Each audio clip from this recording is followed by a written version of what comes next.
Buenos días compañeros, el día de hoy veremos el tema de hernias de pared abdominal con mis compañeros Karina, Samantha Jacqueline, Francisco Javier, Andrea y su servidor Yarni Aldair.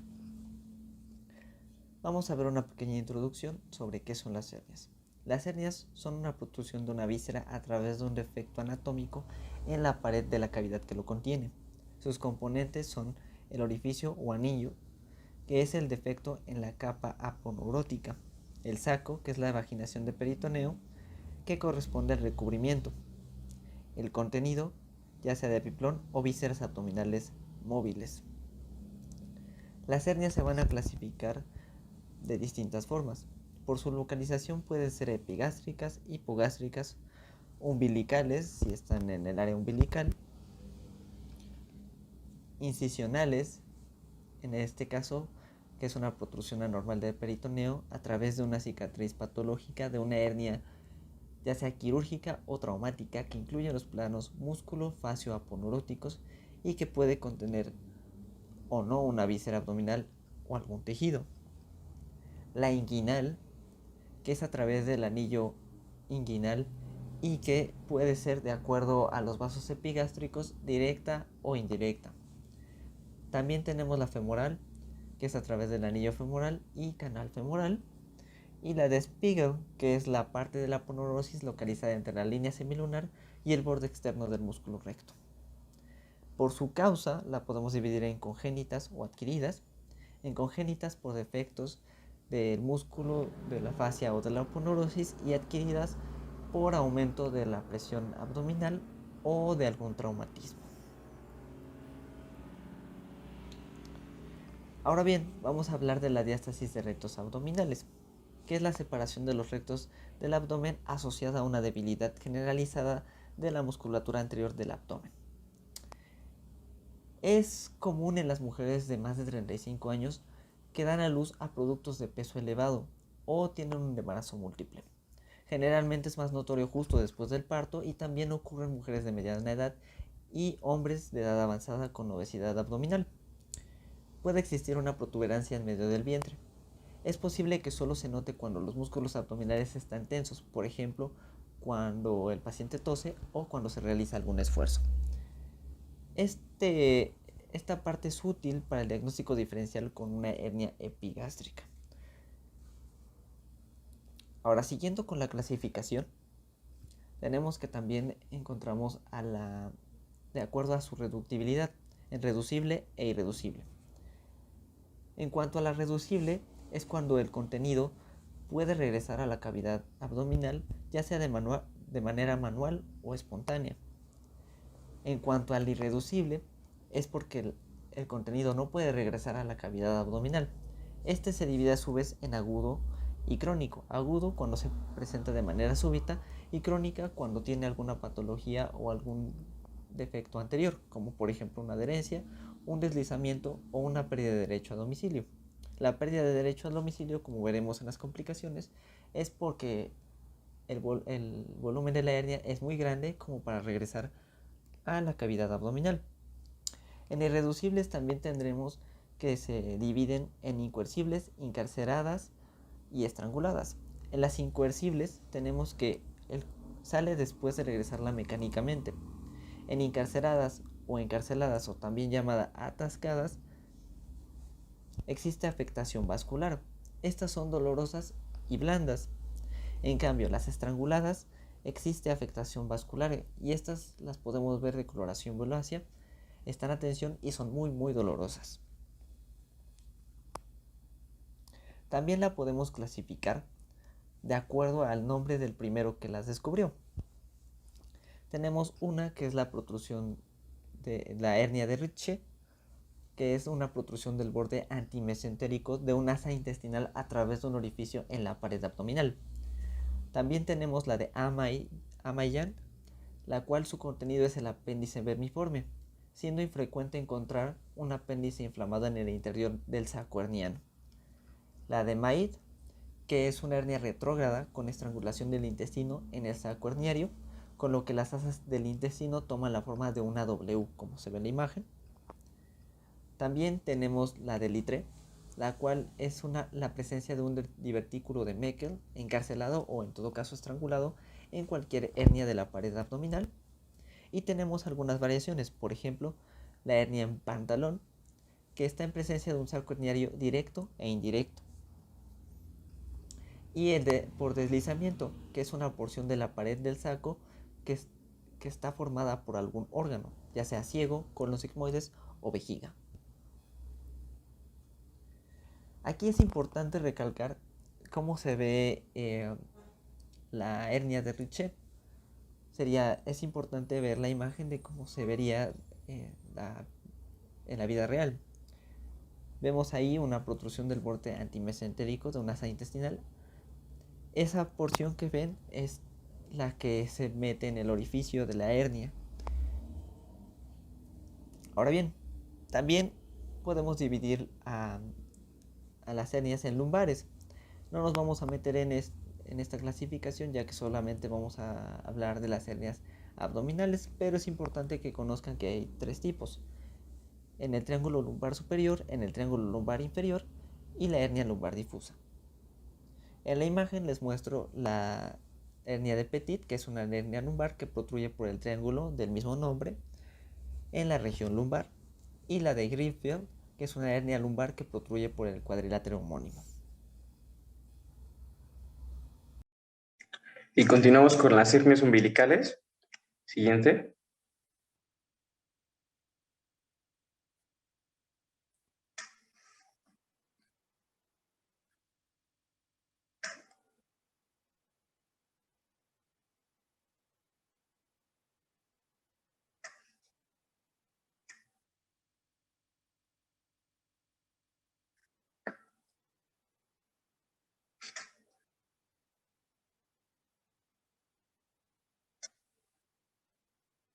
Bueno, una hernia umbilical es como tal un tipo de hernia ventral primaria, es decir, una protrusión visceral anormal que se localiza en el anillo umbilical, aunque también en varias bibliografías se incluye a las de la zona periumbilical.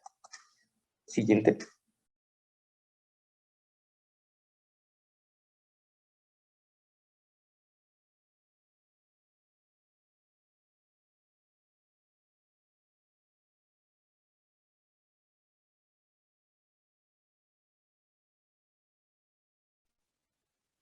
En cuanto a la epidemiología, podemos encontrar que representa entre el 6 y el 14% de las hernias en pared abdominal en adultos. Es más frecuente en mujeres que en hombres, con una diferencia de 1.7 a 1, y su prevalencia aumenta con la edad entre los 40 y 60 años. Y es más prevalente entre la edad de 1 entre edades menores, o sea, en niños. 1 de cada 6 niños puede presentar estas hernias. En este caso, sus factores son los lactantes de bajo peso, prematuros, síndrome de Down, hipotiroidismo, síndrome de Bailey-Wiedemann y síndrome de Ehlers-Danlos. En los niños se debe principalmente a defectos de la fase de tejido conectivo, y en adultos a obesidad, ascitis, multiparidad, tumores y esfuerzos.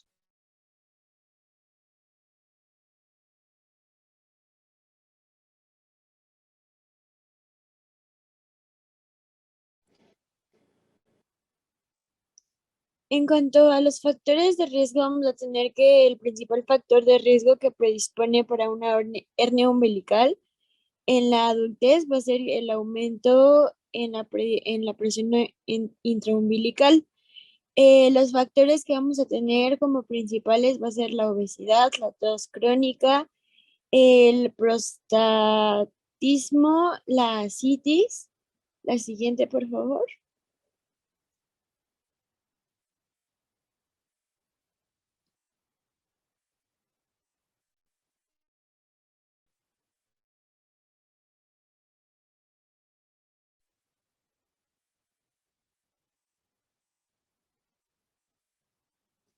La enfermedad pulmonar obstructiva crónica, las enfermedades obstructivas urinarias, la constipación y el estreñimiento, la multiparidad y el embarazo. La siguiente, por favor.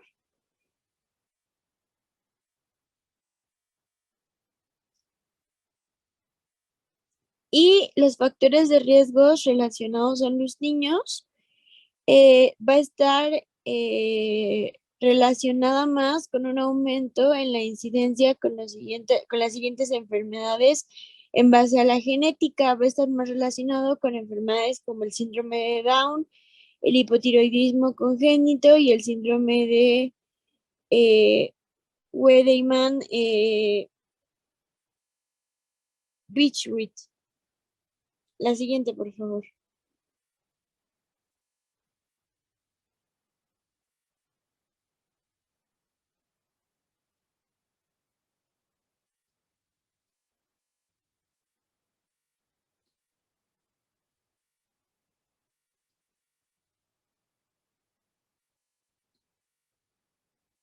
Ahora, al momento de clasificarlas, las podemos clasificar en dos tipos, por su origen y por su localización.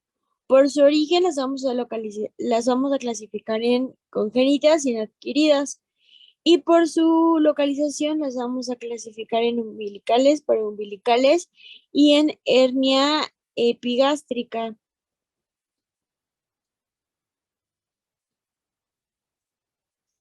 Esperen, no la muevas. Por su localización, las umbilicales van a ser las que protruyen por el anillo umbilical. Las paraumbilicales van a ser las que protruyen por la periférica cercana a esta. Pero cuando aparecen en la línea alba supraumbilical, no van a ser paraumbilicales, van a ser hernias epigástricas.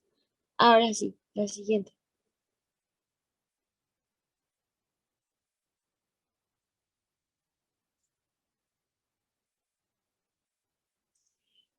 Tenemos que las hernias congénitas se van a presentar desde el nacimiento, de un 30 a un 40% de los recién nacidos los van a presentar. Se van a presentar más cuando el recién nacido tiene un bajo peso en nacer, con un 84% más probable en los prematuros. Tiene una tendencia al cierre espontáneo en los primeros 2 a 4 años de vida. Tiene un cierre deficiente y va a ser una hernia adquirida en el adulto. La hernia umbilical congénita, los bordes del orificio umbilical se van a formar en la tercera semana de vida fetal y el cordón umbilical va a quedar totalmente alrededor de la quinta semana. Al nacer, la obliteración del conducto va a determinar su cicatrización y la concentración del tercer y el sexto día de edad. Lo que no va a ocurrir va a determinar si el recién nacido va a presentar una hernia umbilical denominada congénita. La siguiente, por favor.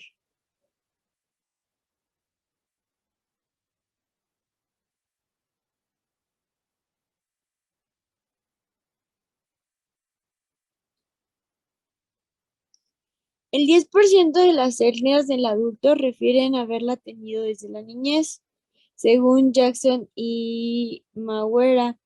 A los 2 años va a ser el 10 al 30% y a los 3 años va a ser solo el 10%.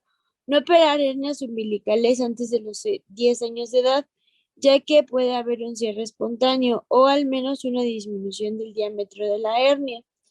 Hay variaciones anatomoembriológicas que dan origen a una debilidad en la zona orificial aparentemente bien cicatrizado, ocasionando una aparición a veces tardía de la patología herniana umbilical en el adulto, más la presencia de factores que provoquen un aumento en la presión intraabdominal, que van a aumentar los factores que provoquen el origen de una hernia umbilical adquirida del adulto o una hernia umbilical tardía. La siguiente, por favor.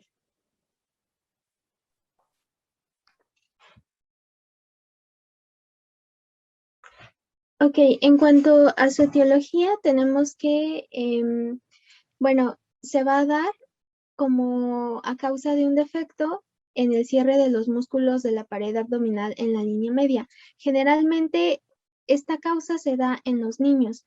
En los adultos es más común que sea por obesidad En el caso de las mujeres, por embarazos múltiples, que el paciente haya tenido alguna cirugía abdominal previa, por esfuerzos físicos intensos como el levantamiento de pesas o algún tipo de ejercicio, y diálisis peritoneal a largo plazo. La siguiente.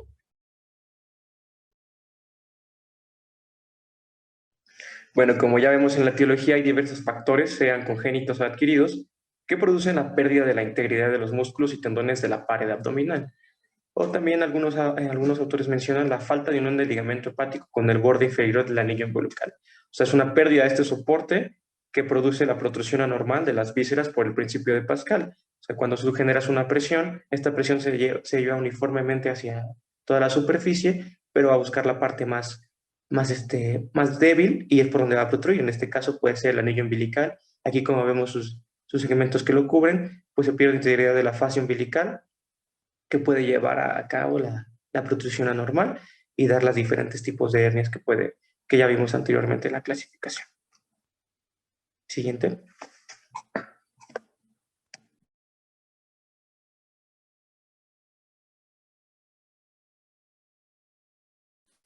Bueno, en cuanto al cuadro clínico, este se va a realizar en base al interrogatorio y a una exploración física.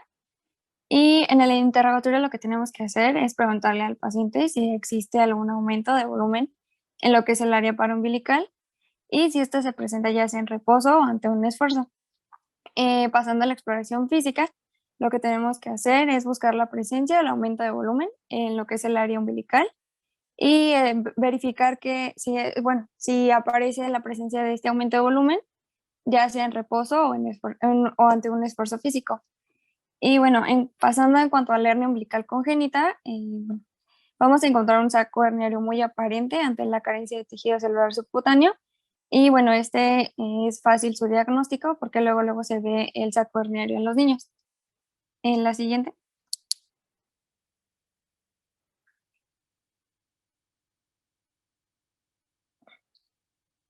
Y bueno, pasando con las hernias umbilicales adquiridas, estas generalmente suele encontrarse una tumoración que suele ser reductible a nivel de la cicatriz umbilical. Generalmente suelen ser asintomáticas las personas adultas. Es visible desde que aparecen.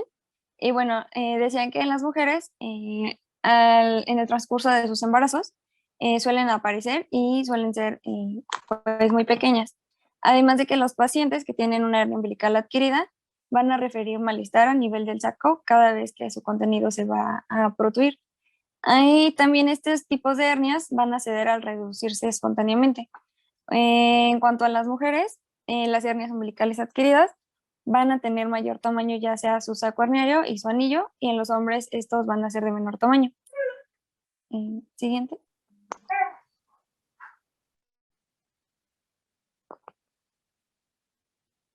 En cuanto al diagnóstico, pues bueno, por su localización anatómica, este tipo de hernias se diagnostica de manera clínica. Se solicita solamente ultrasonido y tomografía en pacientes con obesidad mórbida o con hernias recidivantes, recordando que el tejido cicatricial puede dificultar la palpación adecuada. Se van a pedir diferentes estudios para el preoperatorio. En este caso, los básicos, que son biometría hemática, tiempos de coagulación, glucosa, urea, creatinina, grupo sanguíneo y RH. Y realizamos la valoración preanestésica y preoperatoria 5 días antes de la cirugía en pacientes entre los 40 y 60 años, y también en mayores de 40 años se realizan radiografía de tórax y electrocardiograma para revisar, monitorear más bien la función cardíaca. En cuanto al tratamiento, es importante mencionar que siempre va a ser quirúrgico, a menos de que la cirugía represente un gran riesgo para el paciente. Sin embargo, el tratamiento quirúrgico se va a llevar a cabo cuando el paciente no corre ningún riesgo. En cuanto al tratamiento quirúrgico, bueno, se va a realizar una herniorrafia umbilical, tanto en niños como en adultos. Sin embargo, el procedimiento es similar, pero con ciertas, con una que otra diferencia. En cuanto a la cirugía en los niños, bueno, aquí les muestro el procedimiento. Como podemos ver en la imagen, primero, bueno, se va a realizar una incisión en el pliegue dérmico infraumbilical semicircular. Posteriormente, se va a abrir el saco dejando una porción adherida a la piel umbilical y después se va a seccionar completamente este saco umbilical y se va a extirpar hasta la fascia fuerte. Posteriormente, se va a cerrar el defecto de la fascia en forma transversal con sutura absorbible y después el saco umbilical restante se va a asegurar a la fascia por debajo de la sutura anterior, igualmente con sutura absorbible. Por último, la incisión se va a cerrar con sutura subdérmica no absorbible y se va a colocar un apósito compresivo. Es importante mencionar que el cierre de esta hernia se realiza con la técnica de Mayo, que del lado derecho les puse un recuadro que dice que, la técnica de Mayo es la técnica que se repara con el denominado chaleco sobre pantalón. ¿Qué implica esto? Que se va a sobreponer con ayuda de suturas, se sobrepone el colgajo superior sobre el inferior en unos 2 centímetros. Esto, como ya lo mencioné, se va a realizar con la ayuda de sutura, de preferencia absorbible, de tipo ácido poliglicólico o poliglactina 910.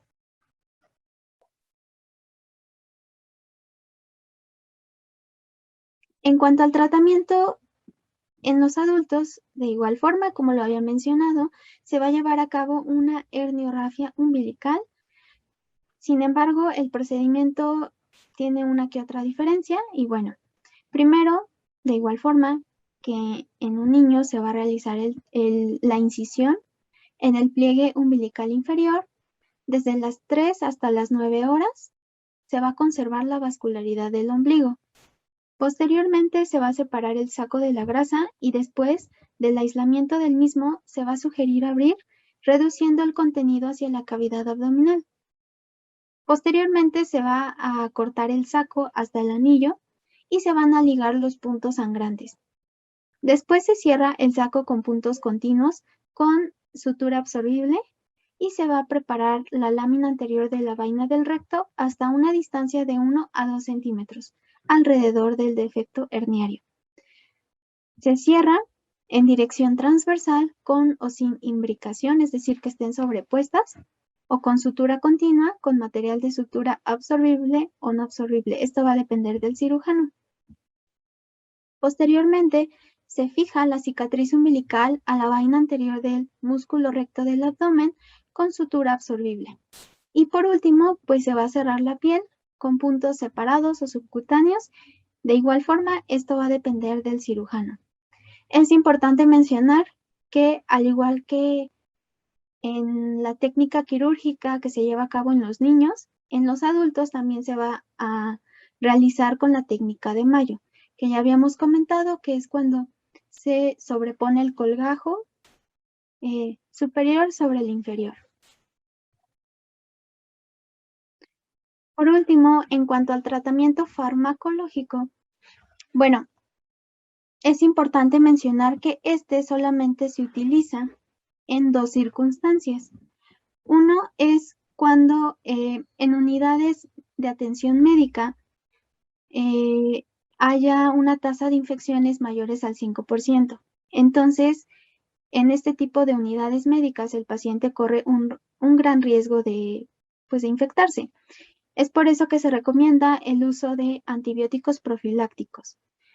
Y esta es la primera circunstancia en la que se utiliza lo que sería el tratamiento farmacológico. La segunda es posterior a la operación para controlar el dolor. En primera instancia se va a utilizar el ketorolaco y posteriormente se continúa con paracetamol. Como lo vemos en el cuadro, en esta diapositiva, el ketorolaco en los niños se administra o se utiliza 0.75 miligramos por kilogramo de peso cada 8 horas por vía intravenosa.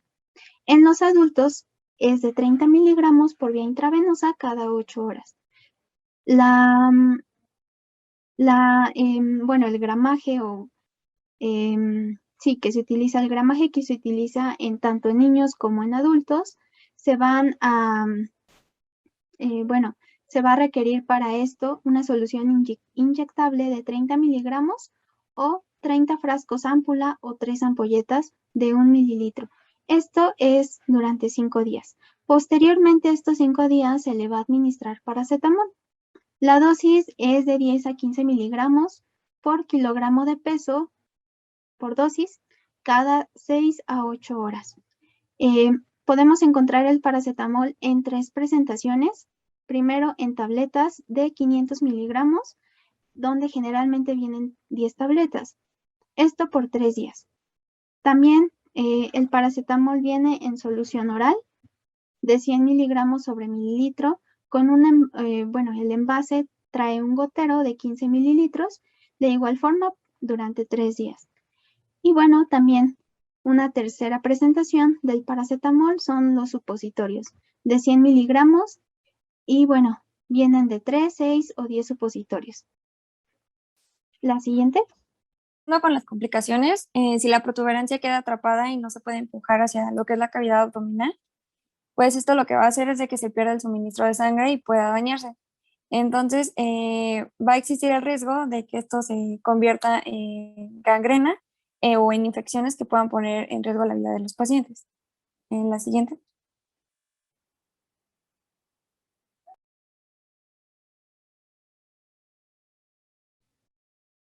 Continuamos con la hernia inguinal. La siguiente, por favor.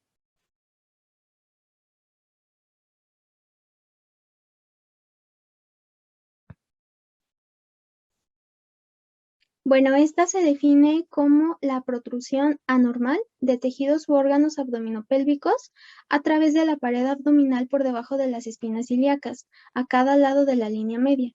Estas estructuras salen por orificios ya sean congénitos o adquiridos y van a producir la incapacidad de conservar el contenido visceral de la cavidad abdominopélvica en su lugar habitual. La siguiente.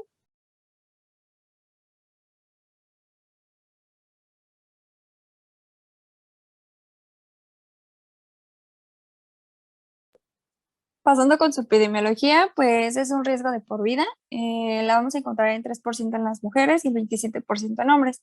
Esta va a incrementar con la edad y vamos a encontrar que su incidencia máxima suele ser en hombres de 60 años y bueno, en los hombres se va a encontrar el 86%. Además de que generalmente va a representar el 75% de todas las hernias de pared abdominal y se puede encontrar pues en cualquier parte del mundo, o sea, es mundial. En la siguiente.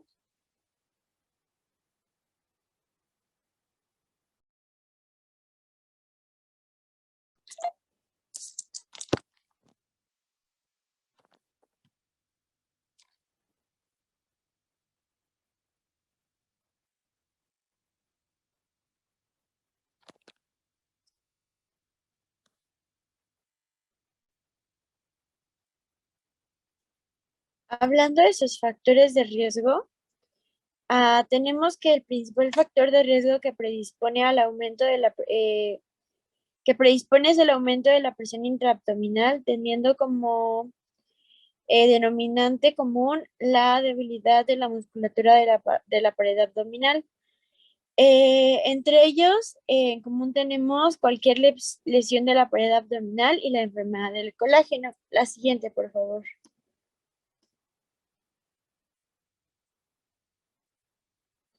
Ahora vamos a tener factores de riesgo predisponentes y factores de riesgo desencadenantes.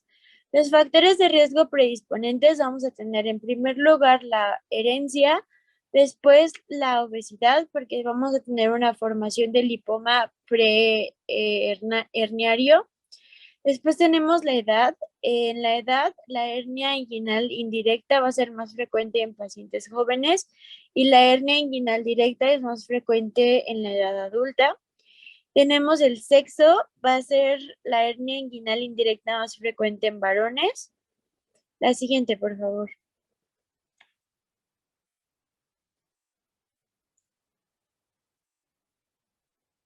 En los factores de riesgo desencadenantes tenemos el aumento de la presión intraabdominal y tenemos padecimientos como va a ser el EPOC, la bronquitis crónica, la tos crónica, la ascitis, la hiperplasia prostática, el esfuerzo crónico, entre ellas va a estar el estreñimiento, el esfuerzo físico intenso y prolongado, el embarazo, la maniobra de balsa.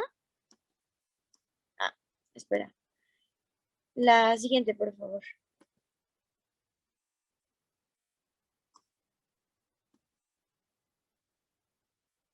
La maniobra de Valsalva y los pacientes que consumen tabaco, o sea, que sufren de tabaquismo.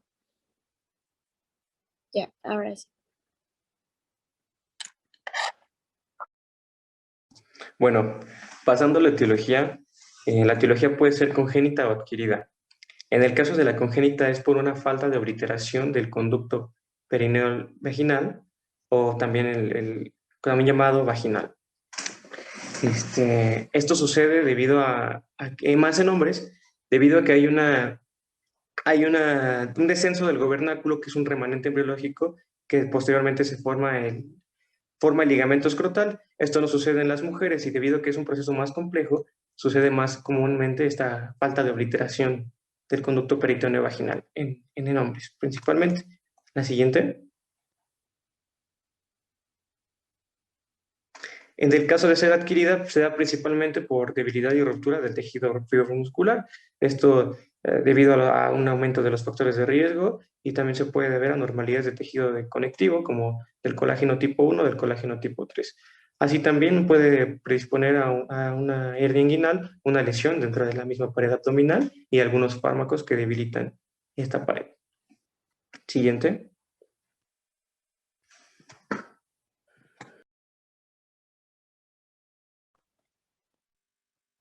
Ok, entonces su clasificación la vamos a dividir en hernia inguinal indirecta y hernia inguinal directa.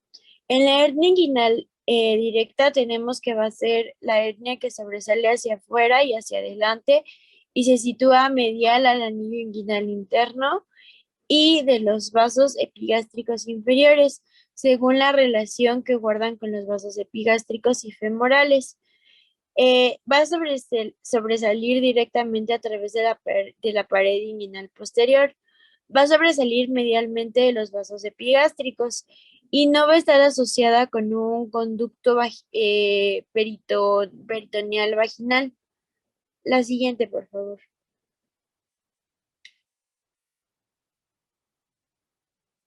Ahora, la hernia inguinal indirecta. Esta va a atravesar oblicuamente el anillo inguinal interno en dirección al anillo inguinal externo y va a abarcar el escroto. Va a sobresalir a través del anillo inguinal profundo y va a descender dentro de la cubierta peritoneal continua de un conducto peritoneo vaginal permeable. Y es anteromedial al condón espermático. La siguiente, por favor.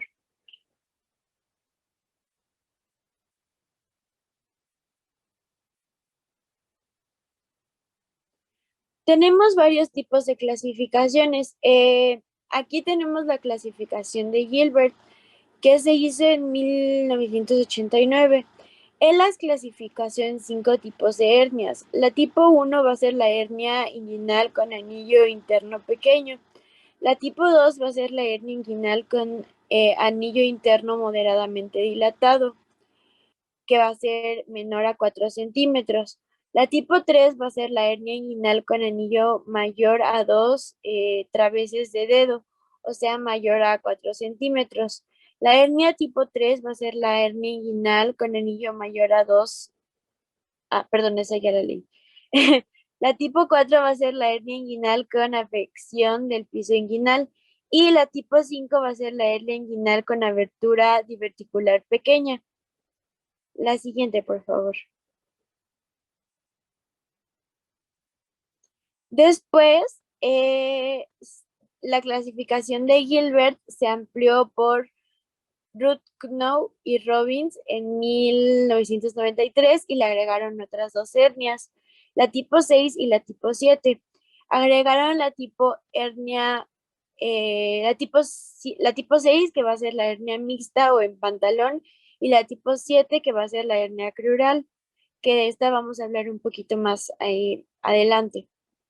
La siguiente, por favor. También tenemos la clasificación de News. La clasificó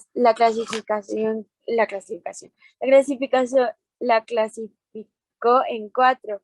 La tipo 1, que va a ser la hernia indirecta, que va a ser el anillo interno normal, que es la típica en lactante en niños y adultos jóvenes. La tipo 2, que va a ser la hernia indirecta, que va a tener un agrandamiento del anillo interno sin lesión del piso del conducto inguinal. La tipo 3 está la división A, B y C. La A es la hernia directa, no se va a tomar en consideración el tamaño. La tipo B va a ser ya una hernia indirecta que ha aumentado el tamaño lo suficiente para afectar la pared posterior del piso de la región inguinal.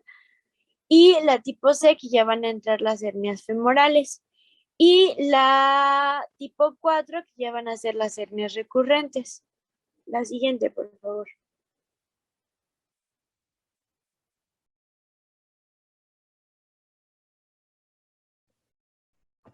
Ok, en cuanto a su fisiopatología, vamos a tener en cuenta algunos aspectos anatómicos.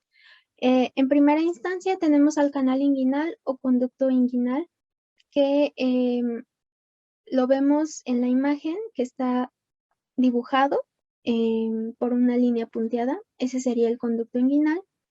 Bueno, esta es una estructura tubular, como lo podemos ver en la imagen, que está formada por múltiples revestimientos de la pared abdominal anterior.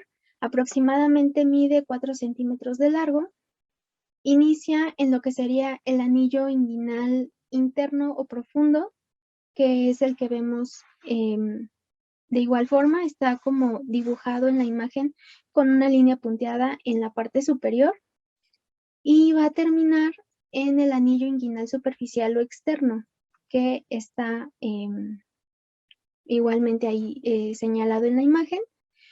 Y bueno, este conducto inguinal se extiende inferior y medialmente a través de la pared abdominal anterior.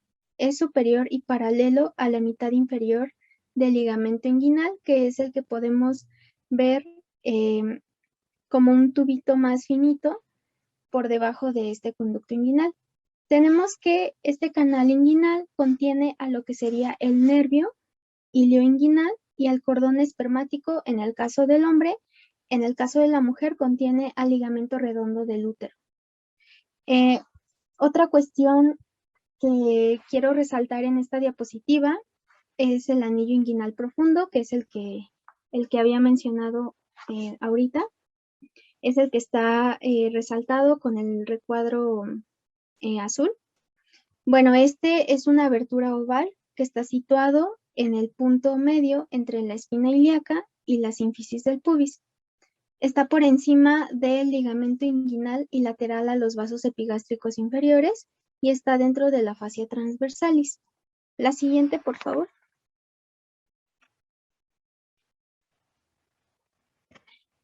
Ok. Por último, tenemos a lo que es el triángulo de Hesselbach. Bueno, este es un área en forma de triángulo, como lo podemos ver en la imagen. Es importante porque es un área de debilidad de la pared anterolateral del abdomen, que bueno, va a tener como límites en la parte medial, como podemos ver en la imagen, tiene como límite al borde medial del músculo recto abdominal. En su parte inferior tiene a lo que sería el ligamento inguinal y lateralmente va a tener a los vasos epigástricos inferiores, como lo podemos ver en la imagen. Y la siguiente. Y bueno, teniendo en cuenta estos aspectos anatómicos, podemos dejar más en claro que o bueno, dónde es que se forma la hernia inguinal directa y la indirecta. Del lado izquierdo vemos lo que sería la hernia inguinal directa. Esta sobresale o esta hernia se forma en lo que sería el triángulo de Hesselbach. Como podemos ver en la imagen, vemos la hernia, que es ese como saco de un color como rosado, que se forma pues en lo que sería el triángulo. Del lado derecho vemos lo que sería la hernia inguinal indirecta. Esta se da cuando el intestino, el epiplón u otro órgano intraabdominal sobresale a través del anillo inguinal profundo. Como vemos en la imagen, en la parte de arriba se ve como una especie de saco, como cafecito, que se forma en este anillo inguinal profundo. La siguiente. Bueno, ahora en cuanto al cuadro clínico, tendremos que aparecerán dos cosas importantes, ya sea dolor o tumor o las dos juntas. Encontraremos un abombamiento en la región inguinal con dolor de menor importancia o malestar vago asociado al abombamiento.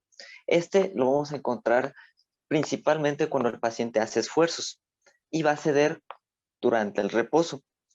Puede haber dolor extremo en caso de que exista encarcelamiento o compromiso vascular intestinal y una parestesia si hay compromiso del nervio por compresión. Ahora, en la exploración física se recomienda que sea con el paciente de pie. También se puede hacer de cúbito, pero principalmente que sea de pie para resaltar el abombamiento. En la inspección vamos a ver una pérdida de la simetría en área inguinal o abombamiento discreto. Se usa la maniobra de Valsalva o la tos para acentuar esta hernia. Y en la palpación usamos la maniobra de Landivar, la cual se realiza con los dos dedos de una mano ocluyendo desde la superficie el orificio inguinal profundo y con el índice la otra, como mostramos en la imagen. Se introduce a través del escroto o en el caso de las mujeres en los labios mayores, comprimiendo o atravesando en todo caso el orificio inguinal superficial y palpando la pared posterior con el pulpejo.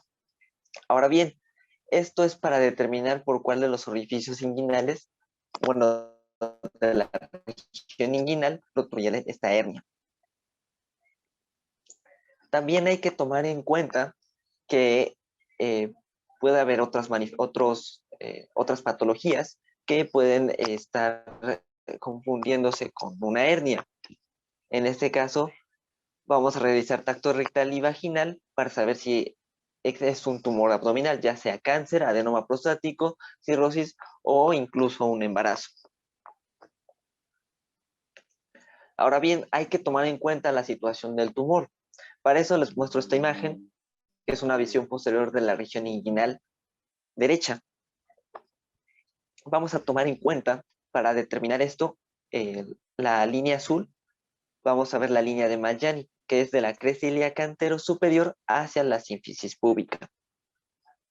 En la parte de arriba, o en la parte superior, vamos a encontrar la I, ese cuadro, ese triángulo azul claro, que es el sitio donde protruyen las hernias indirectas, la cual es, recordando un poco de lo que dijo mi compañera, descienden hacia el escroto por el anillo a través del anillo inguinal profundo. En azul más oscuro tenemos que es el sitio donde van a protruir las hernias directas. En este caso, y como lo vuelvo a repetir, estas no llegan al escroto y principalmente nos vamos a guiar por el triángulo de Hesselbach. Por debajo de esta línea de Maggiani vamos a encontrar la F, que es el sitio donde van a protruir las hernias crurales o femorales.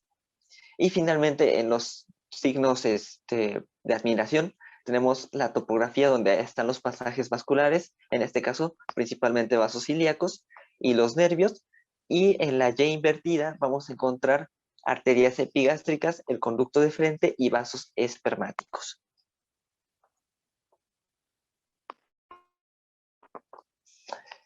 También hay que tomar en cuenta que si protruye en ambos lados o en toda la pared posterior, podemos hablar de una hernia combinada doble o en pantalón.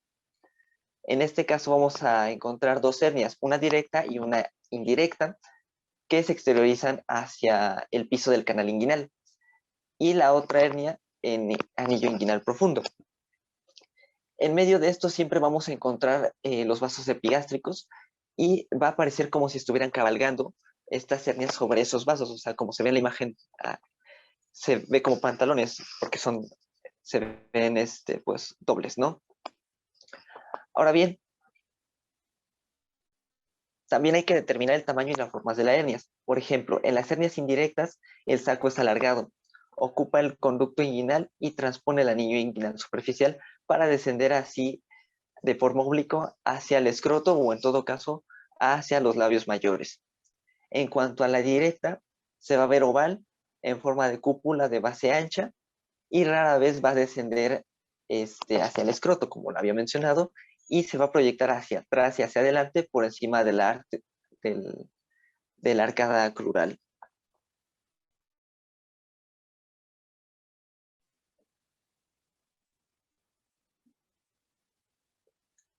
También hay que determinar su reductibilidad. En las indirectas vamos a ver que se reduce con dificultad o no se reduce de por sí, y se encarcera. Sufre más complicaciones que las directas y es rara en mujeres, niños y en varones jóvenes. En cuanto a las directas, es fácilmente reducible y desaparecen en la posición de decúbito, y estas tienen mayor riesgo de estrangularse, a diferencia de las indirectas. También hay que determinar el tipo. Si es incompleta, el saco va a permanecer en conducto inguinal. Si es completa, el saco franquea al orificio inguinal profundo. Si es escrotal, pues va a descender hacia el escroto, y si es crural, puede ser pura o se puede extender hacia el muslo. Bien, para dar inicio con el diagnóstico de las hernias inguinales, vamos a tener que se tienen que realizar una historia clínica, y bueno, el principal hallazgo que se va a encontrar es precisamente un bulto en la región inguinal. Aquí los pacientes suelen ser asintomáticos, pero en caso de presentar sintomatología, se va a encontrar un dolor asociado o un malestar vago precisamente en la región. En cuanto a su exploración física, se va a examinar, pues ya sabemos, la región inguinal. Esta se va a explorar de cúbito supino y de pie, y en esta parte el examinador pues va a inspeccionar y a palpar precisamente la región inguinal, pero buscando ya sea asimetría, protuberancias o masas.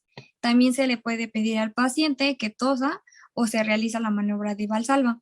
En esta parte, lo que va a hacer es que el dedo del médico se va a colocar junto al cordón espermático en el escroto, pasándolo a través del anillo inguinal externo, por lo que es el canal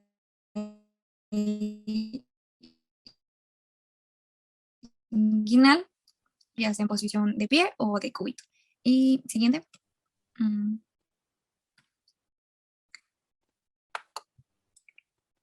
En cuanto a los estudios de gabinete, vamos a tener que se suele solicitar ya sea un ultrasonido, una tomografía axial computarizada, también se suele indicar, pues en casos, una resonancia magnética.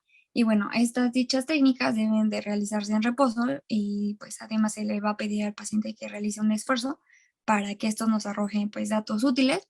Y bueno, en esta parte se deben de valorar los planos musculares y aponeuróticos de lo que es nuestra pared abdominal, para medir así pues el defecto herniario, el volumen del saco, o precisamente definir la posición de las mallas protésicas que se hubieran colocado en caso de que el paciente tenga una cirugía previa. Y bueno, lo siguiente es de que también se suele realizar un diagnóstico diferencial. Este diagnóstico diferencial se suele pues llevar a cabo ya sea pues en caso de hidrocele, de varicocele, de un testículo ectópico, de una epidimititis, de una torsión testicular, un lipoma, un hematoma, un quiste sebáceo, una linfadenopatía inguinal, un linfoma, una neoplasia metastásica, una hernia femoral o una linfadenopatía femoral. Y bueno, con eso se realiza el diagnóstico diferencial de una hernia inguinal. Siguiente. Bueno, ya para el tratamiento de una hernia inguinal, vamos a tener que este siempre será quirúrgico.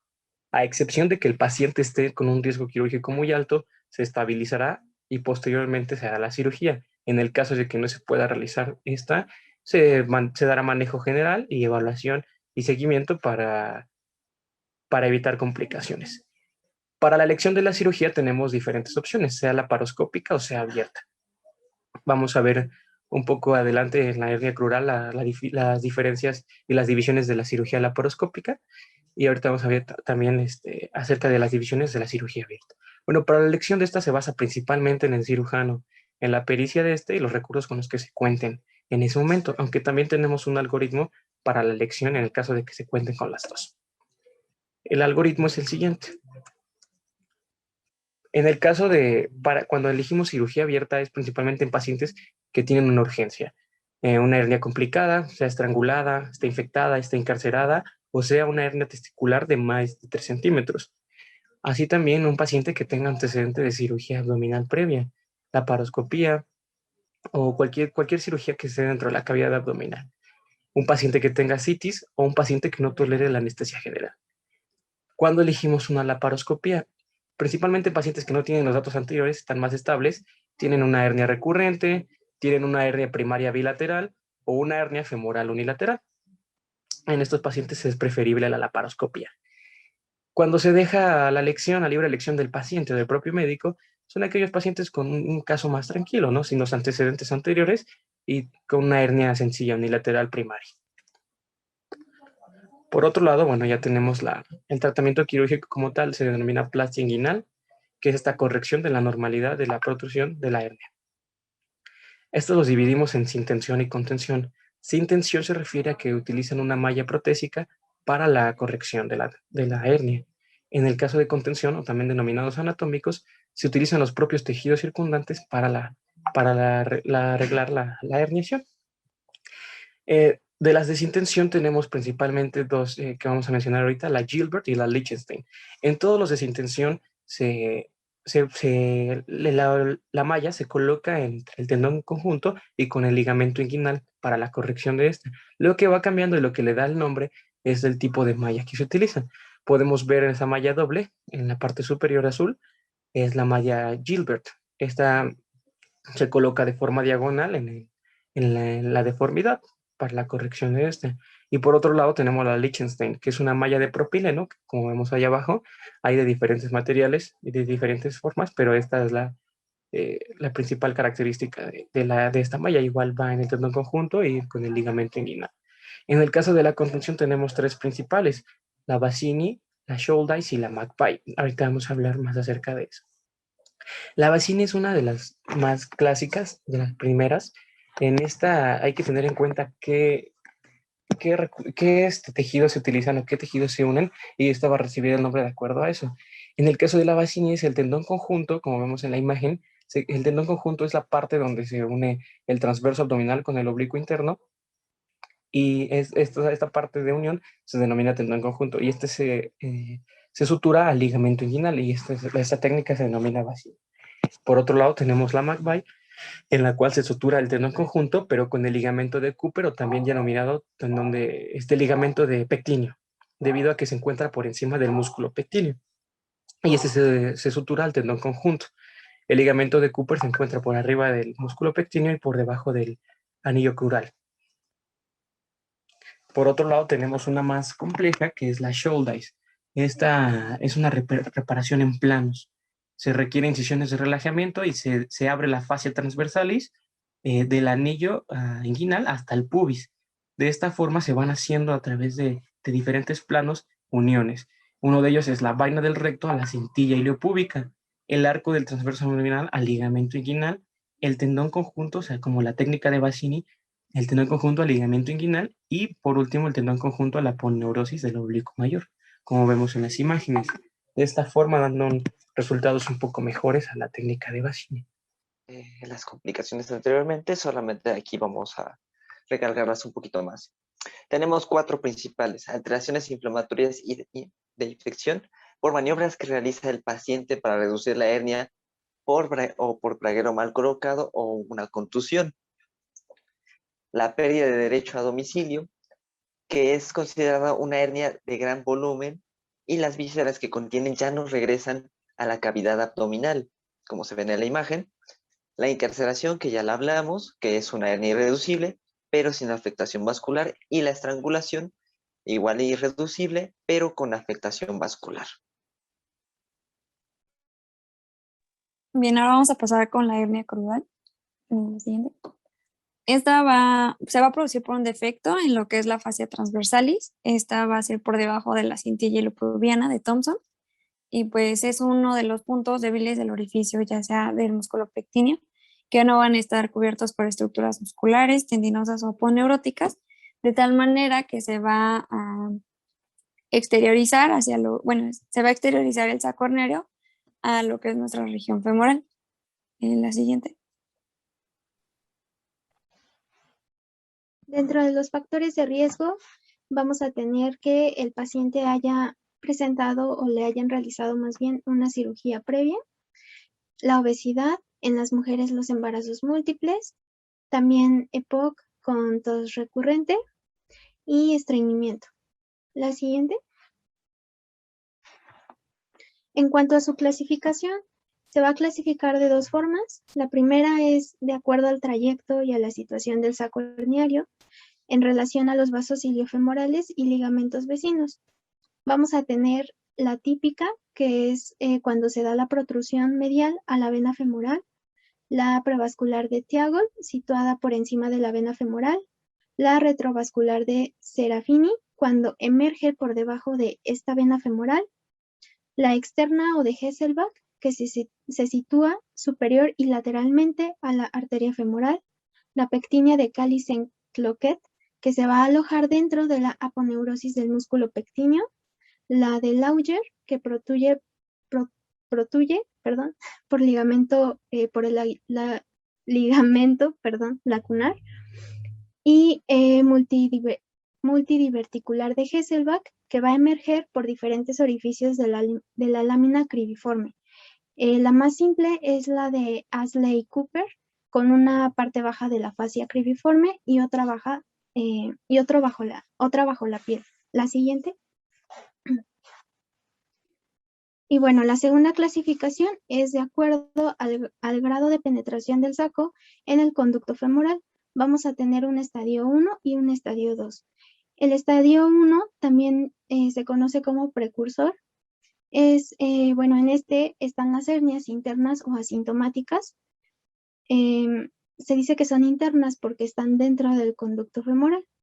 Y bueno, estas no se detectan a la exploración física.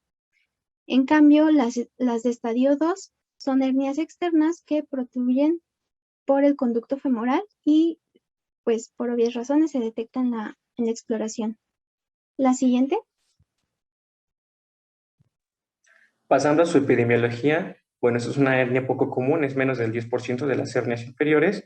Es más común en mujeres, a diferencia de la inguinal, con un 20-31% de todas las reparaciones de hernias en mujeres y 1% en hombres. Son más frecuentes en edades avanzadas. A los 70 pasan hasta el 52% de las reparaciones en mujeres y 7% en hombres, y se dan 0.18 por cada 10.000 habitantes. Siguiente.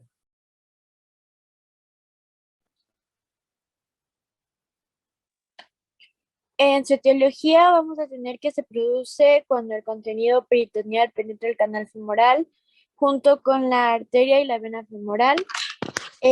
Pasa el contenido intestinal por debajo del ligamento inguinal hacia el canal femoral, medial y a los vasos femorales. Siguiente, por favor.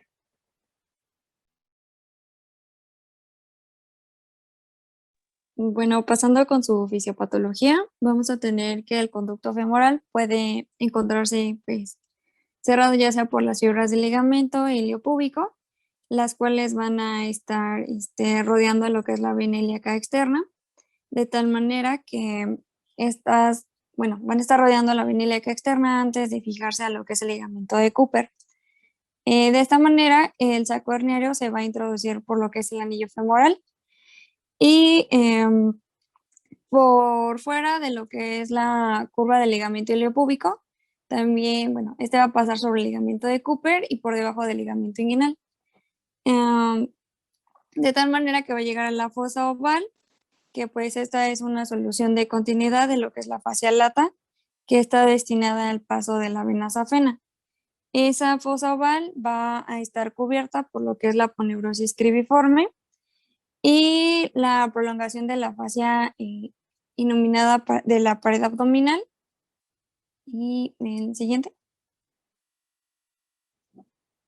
Bueno, entonces decía que, por lo tanto, cuando se produce una hernia femoral, esta va a separar lo que es la vaina femoral de la porción vertical del ligamento lacunar, de tal manera que nos va a dar como punto una constricción e encarceración del orificio de salida.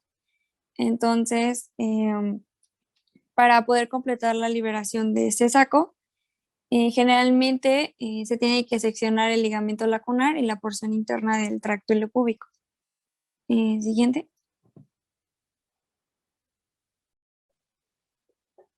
Bueno, ahora en cuanto al cuadro clínico, igual se presenta como en la clínica de la inguinal. Puede presentar dolor y o tumor. Como vimos en la epidemiología, se presenta más en mujeres y hay abombamiento en la región crural, por debajo de la línea de la arcada crural. El dolor igual es de menor importancia o malestar vago asociado al abombamiento. Igual se da en reposo. El dolor es extremo y aquí es importante que hay más probabilidad de encarcelamiento o compromiso vascular intestinal. Hay parestesia si existe compromiso de nervio por compresión. Y en cuanto a la exploración física, pues básicamente es casi igual que la inguinal. Igual se pide de paciente de pie o de cúbito supino. En la inspección, pues vemos la pérdida de simetría en área crural o abombamiento discreto. Igual pedimos al paciente que realice la maniobra de Valsalva o tos que pueda acentuar el abombamiento, e incluso podemos pedir que el paciente se ponga en cuclillas para que la hernia se muestre o se acentúe de mejor manera. En la palpación vamos a colocar el dedo índice sobre la arteria, el medio sobre la vena y el anular sobre el anillo crural para determinar la posición de esta hernia. Es importante ver que esta hernia es parecida a la directa, solo que, pues como dije anteriormente, está por debajo de la arcada crural. Se encarcera con mayor frecuencia y puede ser pura o se puede extender hasta el muslo. Bueno, en el diagnóstico, al igual que muchas de las hernias anteriores, es esto a través de la historia clínica y como vimos a través de la exploración física. Una clínica evidente hace que el diagnóstico sea inmediato. Sin embargo, en pacientes principalmente con sobrepeso o obesidad, puede haber sospecha o realmente no se localiza adecuadamente si es inguinal o femoral. En este caso, si hay sospecha, se busca hacer ultrasonografía en primera instancia. La TAC se utiliza principalmente para diferenciar una hernia inguinal de una femoral, si este es el caso de que no se pueda diferenciar a la exploración física. También tenemos como recursos la resonancia magnética y la herniografía. La siguiente. Bueno, del lado izquierdo vemos una imagen de ultrasonido. En la imagen A vemos la herniación, pero en reposo, y en la imagen B vemos la herniación cuando se hace la maniobra de Valsalva. Vemos esta expansión que genera el aumento de la presión intraabdominal. Y en la parte derecha vemos una tomografía a nivel, se ve una herniación femoral con un fecalito calcificado en la parte superior izquierda. La siguiente.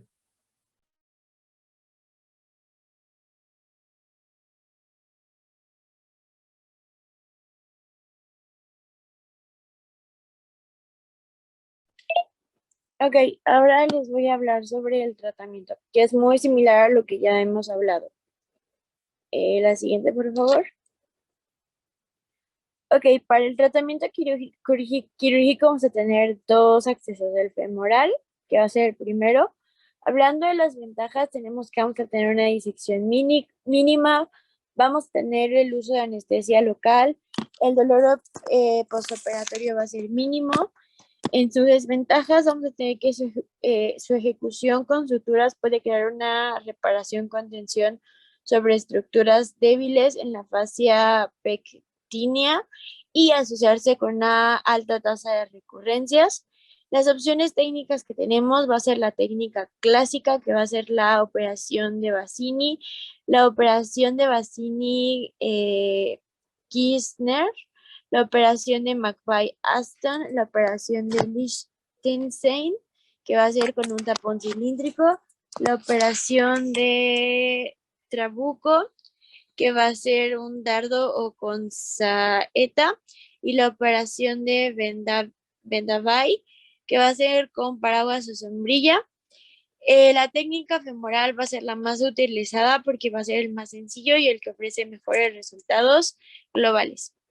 La siguiente, por favor.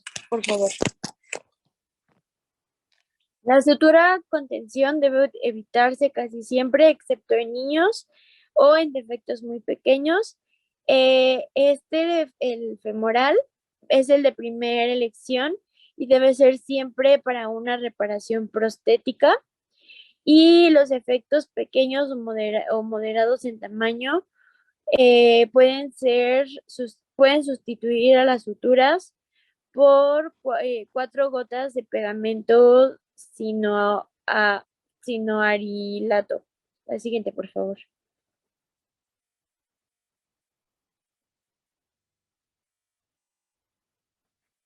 Ok, en el acceso femoral vamos a hacer una incisión baja o supratumoral transversa de 2 a 5 centímetros. Vamos a hacer una disección y vamos a hacer una liberación completa del saco hernario hasta exponerlo. Lo vamos a identificar y vamos a identificar las estructuras que conforman el orificio femoral externo. Vamos a liberar los tejidos adyacentes, unos 5 milímetros, para fijar el tapón a través el tapón a la periferia del defecto. La siguiente, por favor. Una vez que ya fijamos el tapón, vamos a tapar el saco. Si existe una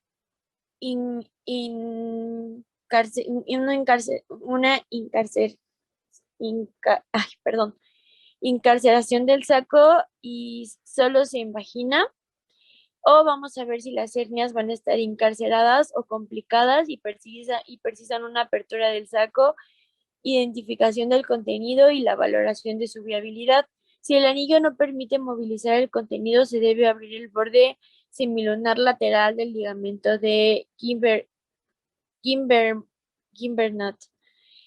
Si no existe alteración irreversible del contenido, se va a reintroducir sin maniobras bruscas. Y si el tejido no es viable o hay dudas sobre su viabilidad, se debe proceder a resecarlo. Si el saco se liga mediante un punto de transflexión, se reseca la parte redundante y el muñón se va a reintroducir a la cavidad abdominal. Se va a disecar el conducto femoral de forma Roma hasta identificar el ligamento de Cooper, y se va a elegir la técnica de reparación adecuada según lo que necesite el saco. Y ya después, una vez que se ha hecho todo este procedimiento, se va a proceder al cierre. Se cierra el tejido subcutáneo y después se va a cerrar la piel. La siguiente, por favor. Después tenemos el acceso peritoneal o el acceso posterior. Las ventajas que tenemos en este es que es mejor y es más completa la exposición local. La exploración y la reparación de las hernias bilaterales pueden hacerse con una misma incisión. Tiene un menor riesgo y la lesión vascular y vesical pueden corregirse con comodidad a otras hernias asociadas, ya sea la inguinal o la obturatriz. Y puede reparar a hernias que son un poco más complejas y recurrentes. Entre las desventajas encontramos que no pueden ser relacionadas con anestesia local, puede ser difícil la reducción del saco encarcerado y la disección es más incómoda y a veces es mucho más difícil. Las técnicas que tenemos en la clásica, tenemos la técnica de News con o sin refuerzo prostático, y en la técnica prostética tenemos la operación de trabuco y la laparostópica extraperitoneal. Esta técnica va a ofrecer una vía de abordaje muy útil en algunas situaciones concretas y puede mejorar la morbilidad y la tasa de recidivas de la vía femoral. La siguiente, por favor.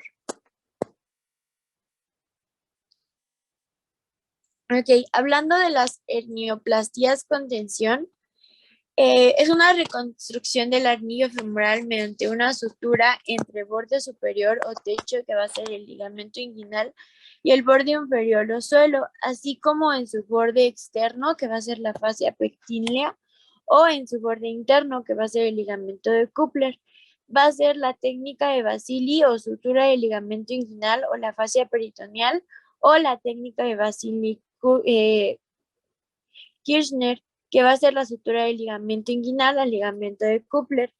Esta es una sutura que va a movilizar el ligamento parcialmente inmóvil, el ligamento inguinal fijo en sus extremas y otro parcialmente inexistente, la fascia pectínea o el ligamento de Cooper, y va a crear siempre una tensión local. La siguiente, por favor. Después tenemos las hernioplastías prostéticas. Vamos a tener la técnica de Lichtenstein. Esta es una técnica sin tensión y va a colocar un tapón de malla cilíndrico como reparación suficiente del defecto herniario. Es una malla que va a ser de 2 por 20 centímetros o superior en función del tamaño del defecto.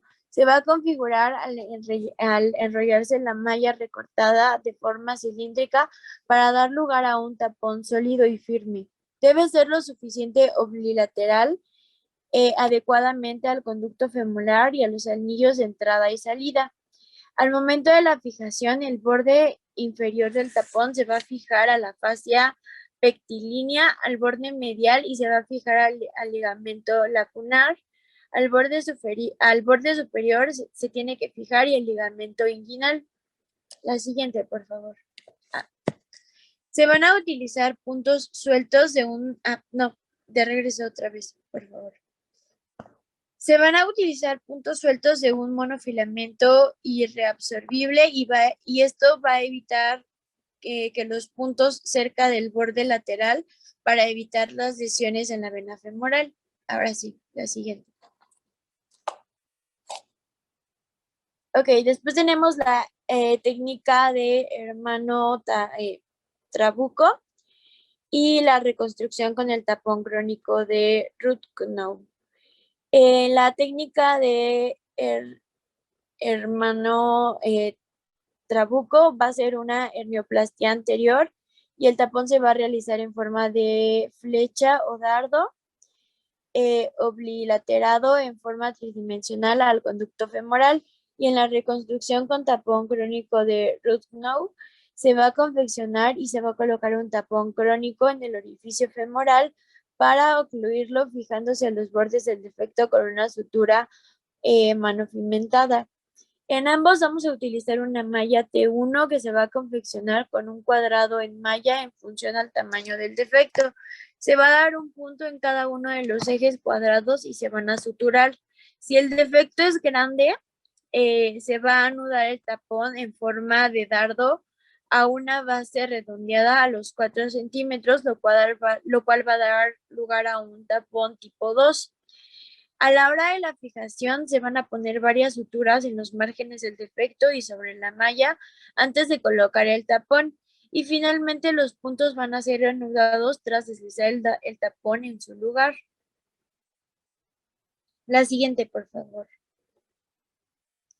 Después tenemos la técnica de Robert Benavid, que va a representar un bloqueo completo del orificio femoral, no del conducto, sino del orificio, mediante la inserción de una malla preperitoneal colocada en la forma de paraguas por la vía anterior. Esta malla es recortada en forma de disco con un diámetro de 8 centímetros. Se crea un pie o un vástago que va a ser anudado en el centro del disco por un punto. El disco se va a cerrar sobre el pie en forma de paraguas, plegado y ayudándose por unas pinzas de Kelly, se va a introducir a través del defecto femoral. Posteriormente, cuando el disco se fija con 3 puntos en el ligamento de Cooper, es medial cuando se fija con un punto al ligamento lacunar y anterior cuando el disco se va a suturar al ligamento inguinal. En el sentido lateral, el disco debe cubrir la vena femoral entre 2 y 4 centímetros, y después de la fijación, el disco, el vástago o el pie que facilita el manejo de la sombrilla se va a cortar y se va a desechar. La siguiente, por favor. Después tenemos el acceso periperitoneal de Chetley Henry. La incisión va a ser una incisión abdominal transversa superior a 2 dedos encima del pubis y desde la sínfisis púbica hasta el anillo inguinal interno. Al momento de la disección, lo primero que vamos a hacer va a ser una exposición de la vaina interior del músculo recto. Va a haber una sección transversal de la fase anterior del recto en un plano y inmediatamente craneal al anillo interno. Después vamos a seccionar y separar de las fascias y los músculos oblicuos externos, internos y transversos hasta identificar correctamente la fascia transversalis. Y una vez que la identificamos, vamos a seccionar la fascia transversalis y vamos a diseccionar el espacio periperitoneal. La siguiente, por favor. Una vez que ya hicimos esto, lo primero que vamos a hacer es el tratamiento del saco. El orificio femoral interno y el conducto femoral van a ser explorados. Se van a identificar y se van a reducir los lipomas y los sacos herniarios. Los elementos del cordón van a ser separados del peritoneo desde las cercanías del anillo inguinal interno.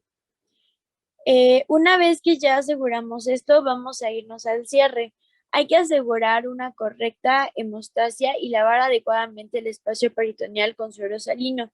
Se debe considerar dejar un drenaje y se tienen que saturar la vaina anterior del recto y la aponeurosis lateral y después el tejido subcutáneo a la piel. La siguiente, por favor.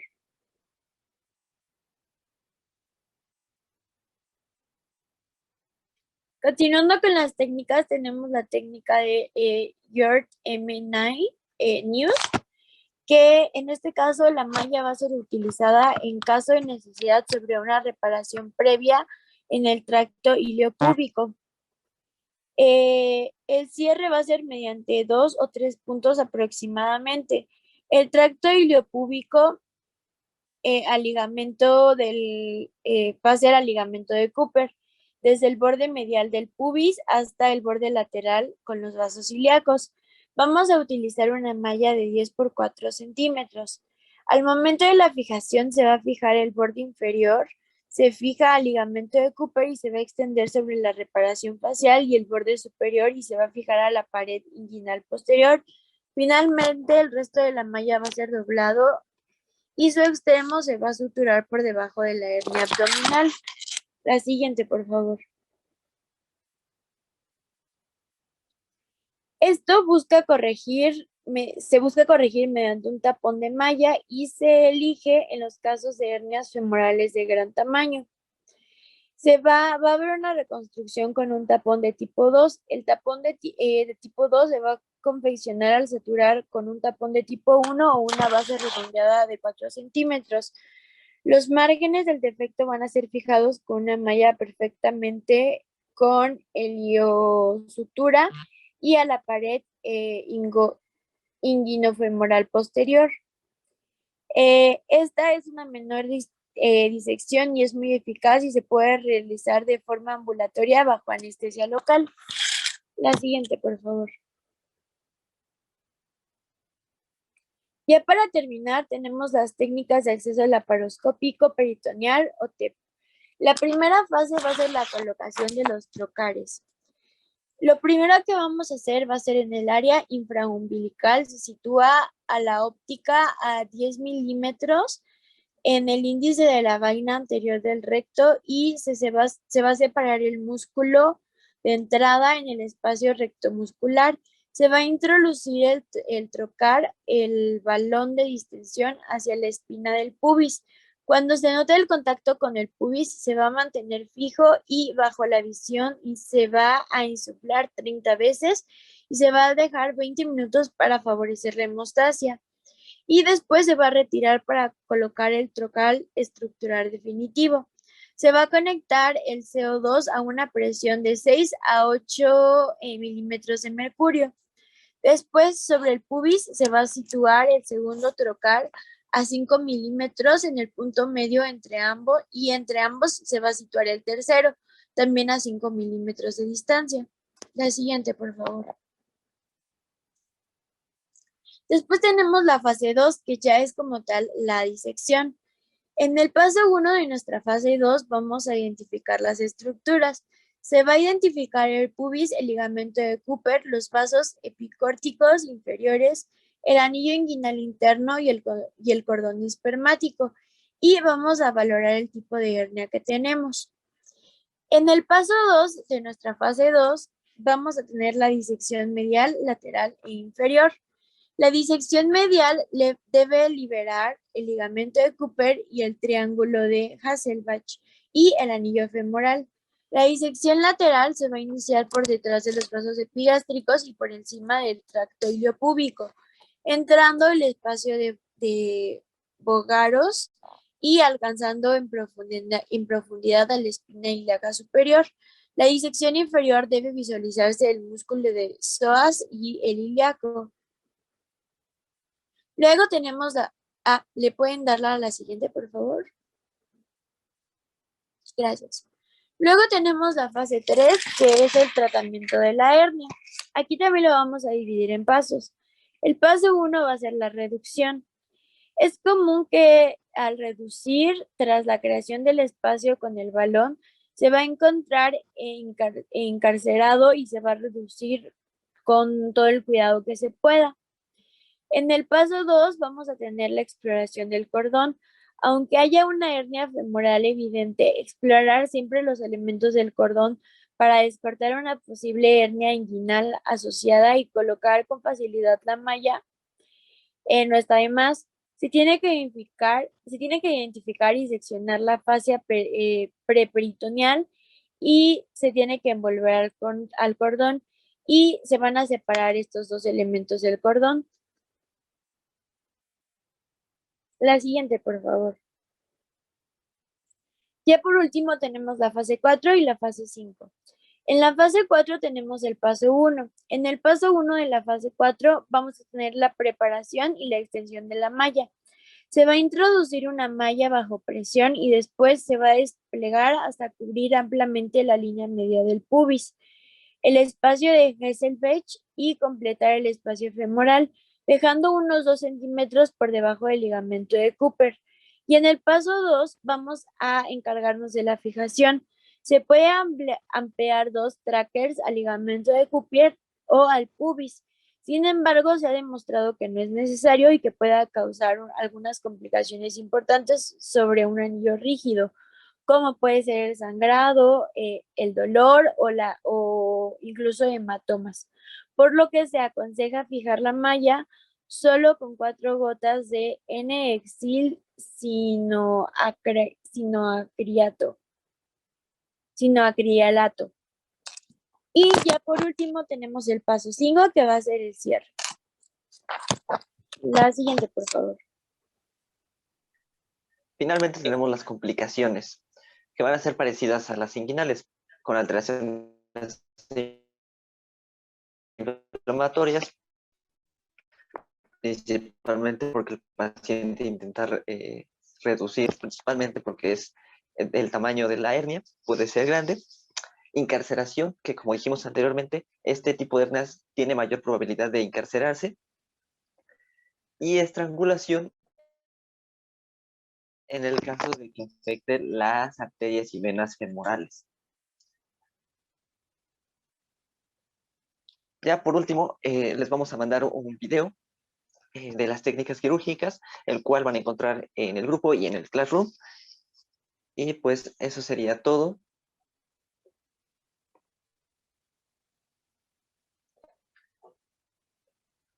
Muchas gracias por su atención.